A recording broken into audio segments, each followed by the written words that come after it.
ജില്ലാ ശിശുക്ഷേമ സമിതിയുടെ ആഭിമുഖ്യത്തിൽ ലഹരി വിരുദ്ധ സെമിനാർ സംഘടിപ്പിച്ചു. ഇടുക്കി ജില്ലാ പഞ്ചായത്ത് ആരോഗ്യ വിദ്യാഭ്യാസ standing committee chairman KG Sathyan ഉദ്ഘാടനം ചെയ്തു.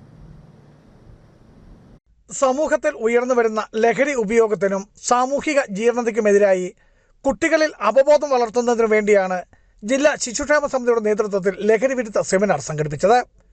ജില്ലയിലെ വിവിധ പ്രദേശങ്ങളിൽ നിന്നും 300ഓളം കുട്ടികളെ പങ്കെടുപ്പിച്ച് ശിശുക്ഷേമ സമിതി ജില്ലാ ആസ്ഥാനത്ത് സംഘടിപ്പിച്ച ലഹരി വിരുദ്ധ സെമിനാർ ഇടുക്കി ജില്ലാ പഞ്ചായത്ത് ആരോഗ്യ വിദ്യാഭ്യാസ standing committee chairman KG Sathyan ഉദ്ഘാടനം ചെയ്തു.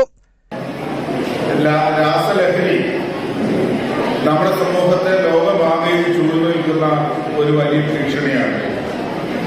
പ്രത്യേകിച്ച് യുവതലമുറയെയാണ് അത് വലിയ തോതിൽ ബാധിക്കുന്നത്. സമിതി സെക്രട്ടറി ഡിറ്റാജി ജോസഫ് സ്വാഗതം ആശംസിച്ചു. സമിതി അംഗം ബിന്ദു ജോസ് അധ്യക്ഷയായിരുന്നു. ലഹരി വിരുദ്ധ ക്ലാസ് വിമുക്തി നോഡൽ ഓഫീസർ ബിനു ജോസഫ് നേതൃത്വം നൽകി. ബിജു വൈശൻ പറമ്പിൽ, ഇടുക്കി വിഷൻ ന്യൂസ്, ഇടുക്കി.